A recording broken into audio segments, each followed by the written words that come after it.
لہ ملک السماوات والارض یحیی ویمیت وہو علی کل شیء قدیر هو الأول والآخر والظاهر والباطن وهو بكل شيء عليم صدق الله العظيم اللهم صل على محمد وعلى آل محمد كما صليت على إبراهيم وعلى آل إبراهيم إنك حميد مجيد اللهم بارك على محمد وعلى آل محمد كما باركت على إبراهيم وعلى آل إبراهيم إنك حميد مجيد۔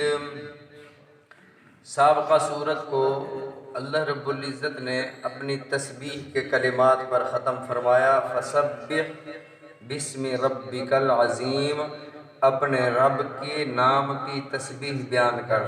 سورہ قاف سے لے کر سورہ واقعہ تک یہ ساری صورتیں مکی ہیں، ہجرت سے پہلے ان کا نزول ہوا۔ اس صورت کا نام سورہ حدید ہے۔ یہ صورت مدینہ طیبہ میں نازل ہوئی، سورہ زلزال کے بعد نازل ہوئی۔ اس میں احکامات بھی ہیں اور اللہ رب العزت کی صفات بھی ہیں، جہاد کا بھی ذکر ہے اور اللہ کی نعمتوں کا ذکر ہے، لوہے کے نازل ہونے کا ذکر ہے کہ اللہ رب العزت نے انسانوں کے فائدے کے لیے لوہا نازل فرمایا۔ تو اس صورت کی ابتدا میں بھی اللہ رب العزت نے تسبیح سے کلام فرمایا، سبح للہ ما فی السماوات والارض۔ اے انسانوں، اگر کوئی انسان تسبیح نہیں بیان کرتا تو پھر کائنات کی ہر شے تو اللہ کی تسبیح بیان کر رہی ہے۔ سبح للہ، تسبیح بیان کرتی ہے اللہ تعالیٰ کی، پاکی بیان کرتی ہے اللہ تعالیٰ کی، ما فی السماوات والارض، جو کچھ آسمانوں میں ہے، جو کچھ زمین میں ہے۔ فرمایا کہ جو بندہ ایک دفعہ اللہ کی تسبیح بیان کرتا ہے، سبحان اللہ کہتا ہے، جنت میں اس کے لیے ایک درخت لگا دیا جاتا ہے۔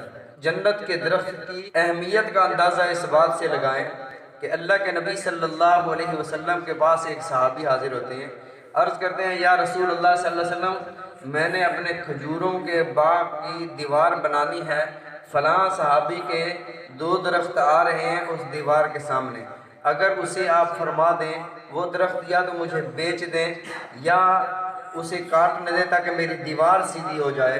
اللہ کے نبی صلی اللہ علیہ وسلم نے اس صحابی کو بلایا، ارشاد فرمایا کہ ان درختوں کو جنت کے درخت کے بدلے میں کون خریدتا ہے؟ جو بندہ یہ درخت اللہ کی راہ میں وقف کرے گا اسے جنت میں ایک درخت عطا کیا جائے گا۔ اب ایک اور صحابی آتے ہیں، عرض کرتے ہیں، یا رسول اللہ صلی اللہ علیہ وسلم، یہ فضیلت اسے دی جا رہی ہے، وہ اگر وقف کر دے اس کے لیے ہے یا میرے لیے بھی ہے؟ کہ نبی صلی اللہ علیہ وسلم نے ارشاد فرمایا، یہ ہر کسی کے لیے ہے۔ اس صحابی نے عرض کیا، یا رسول اللہ، فلاں جگہ پر میرا ایک کھجوروں کا باغ ہے، 600 درخت ہیں اس میں، وہ درخت میں اللہ کی راہ پر دیتا ہوں ان 2 درختوں کے بدلے میں تاکہ جنت میں مجھے وہ درخت مل جائیں۔ تو ایک دفعہ سبحان اللہ کہنے سے اللہ تعالیٰ جنت کا درخت عطا فرماتے ہیں، اور وہ بھی جنتی درخت۔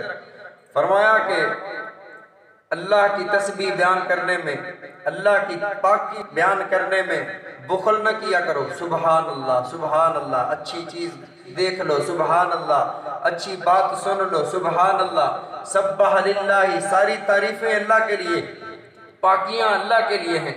سبح للہ ما فی السماوات، اللہ رب العزت نے ارشاد فرمایا، وَإِن مِّن شَيْءٍ إِلَّا يُسَبِّحُ بِحَمْدِهِ وَلَٰكِن لَّا تَفْقَهُونَ تَسْبِيحَهُمْ۔ فرمایا کائنات کی ہر شے اللہ کی تسبیح بیان کرتی ہے، کائنات کے ذرے ذرے اللہ کی تسبیح بیان کرتے ہیں، آسمان، فضائیں، ہوائیں، یہ نباتات، یہ جمادات، یہ پتھر، یہ ریت کے ذرات، یہ درختوں کے پتے، یہ ہر شے اللہ کی تسبیح بیان کرتے ہیں۔ وَلَٰكِن لَّا تَفْقَهُونَ تَسْبِيحَهُمْ، تم ان کی تسبیح سمجھ نہیں سکتے۔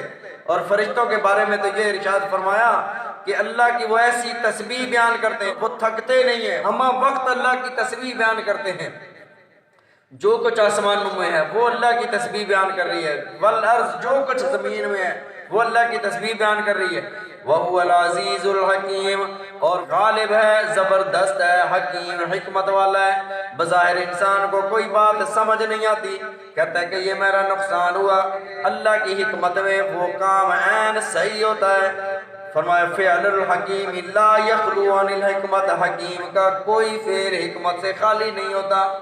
کوئی نہ کوئی بات ہوتی ہے انسان کی، بے شمار ایسی مثالیں، انسان سوچتا ہے کہ یہ نقصان ہو گیا، بعد میں کہتا ہے کہ یار وہ کام ٹھیک ہوا تھا، بے شک بظاہر اس وقت مجھے پریشانی آئی تھی، وہ کام ٹھیک ہوا تھا۔ تو اللہ فرماتے ہیں اللہ حکیم ہے، اللہ جو کام فرماتے ہیں حکمت کے تحت فرماتے ہیں۔ لَهُ مُلْكُ السَّمَاوَاتِ وَالْأَرْضِ، اسی کی بادشاہت ہے آسمانوں میں اور زمین میں، زمین اور آسمان کے اسی کی سلطنت، اسی کا حکم چلتا ہے، زمین میں بھی اسی کا حکم، آسمانوں میں بھی اسی کا حکم، قیامت کے دن بھی اللہ رب العزت کا حکم چلے گا۔ اللہ فرمائیں گے لمن الملک اليوم، آج کس کی سلطنت، آج کس کی بادشاہی، آج کس کی حکومت، کوئی کائنات میں جواب دینے والا نہیں ہوگا۔